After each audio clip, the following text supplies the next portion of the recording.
बिस्मिल्लाहिर्रहमानिर्रहीम। अज़ीज़ तुलबा व तालिबात, अस्सलामु अलैकुम व रहमतुल्लाहि व बरकातहू।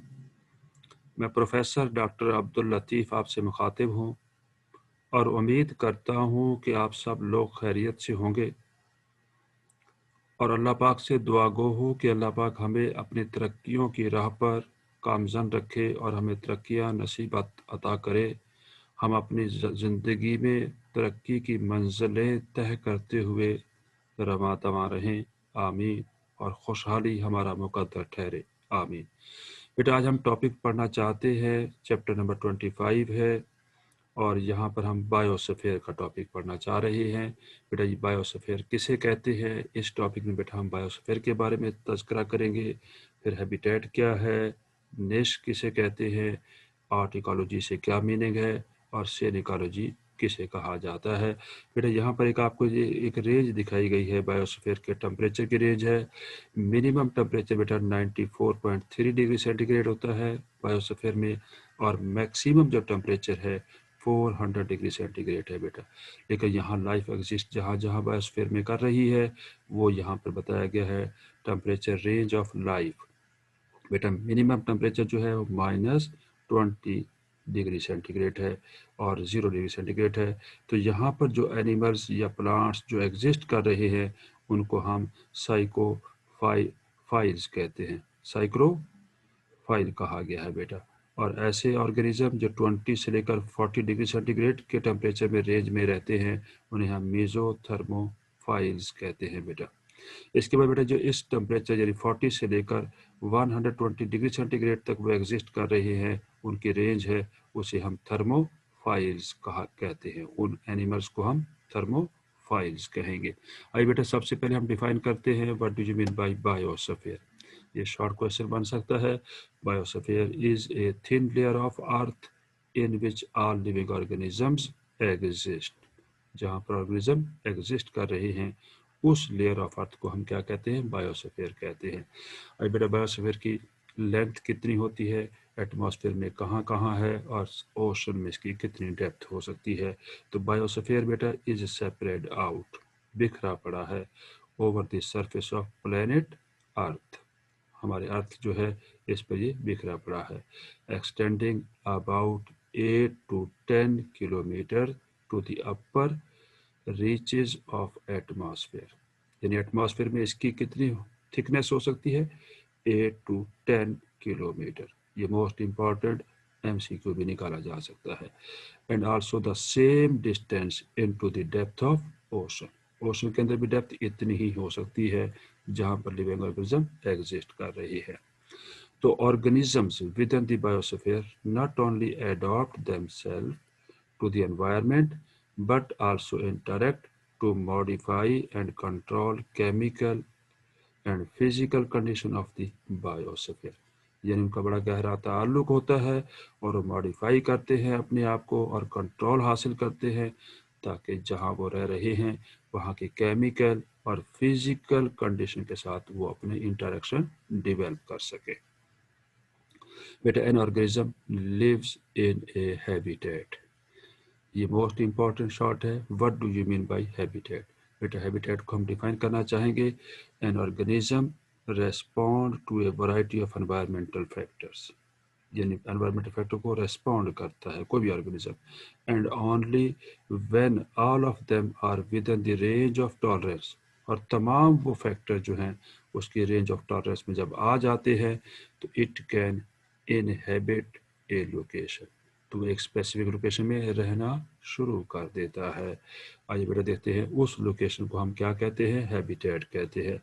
तो actual location of place where an organism lives is called its habitat. ये मोस्ट इंपॉर्टेंट शॉर्ट है। आइए बेटा देखते हैं इस बायोस्फीयर में जहाँ पर कोई ऑर्गेनिज्म एग्जिस्ट कर रहा है जिसे हमने हैबिटेट कहा है। आइए बेटा देखते हैं ये टर्म किसने यूज़ की, और उसके बाद एक और टर्म है जिसका नाम निश है। तो निश किसने सबसे पहले टर्म को प्रपोज किया है बेटा? इन 1917 जोसेफ ग्रेनिल। अब बेटा ये कौन है? एन अमेरिकन ऑर्निथोलॉजिस्ट है बेटा। अब who is ornithologist? A scientist who study birds, जो बर्ड्स के बारे में स्टडी करे उसे ऑर्निथोलॉजिस्ट कहते हैं। तो ये बेटा जोसेफ जो है ग्रेनिल्स जो है, जो अमेरिकन ऑर्निथोलॉजिस्ट है, फर्स्ट प्रपोज द टर्म निश इन इकोलॉजी। आई बेटा निश भी देखते हैं और हैबिटेट भी देखते हैं, इनमें डिफरेंस क्या है। The habitat and niche are closely related है बेटा। Niche is defined as the ultimate distributional unit within which a species is restrained by the limitation of its physical structure and its physiology, कि अपनी physiology और physical structure की वजह से कोई भी स्पीशी एक पर्टिकुलर एरिया में लिमिटेड हो जाए, उसे हम निश कहते हैं। आइए बेटा देखते हैं चार्ल्स एल्टेन, एक और साइंटिस्ट है बेटा। Consider the niche the basic role of an organism, किसी भी ऑर्गेनिज्म का जो बेसिक रोल है इन द कम्युनिटी, उसे निश कहेंगे। व्हाट इट डज, जो वो वहाँ कर रहा है, in and for living community, उस कम्युनिटी में रहते हुए कम्युनिटी के लिए वो क्या रोल प्ले कर रहा है, उस रोल को हम निश कहेंगे। इट्स रिलेशनशिप, उसका ताल्लुक क्या है, to its food and enemies के साथ, ये तमाम कोलेक्टिवली एक निश बनाता है बेटा। बेटा in other words he defined the niche as the species occupation, species के ऑक्यूपेशन को उसने निश कहा है बेटा। बायोस्फीयर के बारे में बात कर रही है बेटा। इट रेफर्स, निश के बारे में बात हो रही है, it refers to a profession और जॉब ऑफ एन ऑर्गेनिज्म। बेटा एक इकोसिस्टम जो है are composed of organism with different jobs और वे ऑफ लाइफ डिफरेंट है बेटा हर एक की, पर्टिकुलरली कंसर्न्ड विद फीडिंग, जिनका ताल्लुक किससे है, फीडिंग से है। The role of a particular species with an ecosystem including all aspects of its interaction with the living and non-living environment, कि जो एक इकोसिस्टम में लिविंग और नॉन लिविंग जो एनवायरनमेंट है और वहाँ पर जो इंटरेक्शन डेवलप हो गई है, उस इंटरेक्शन का दूसरा नाम बेटा हम क्या कहेंगे, निश कहेंगे बेटा।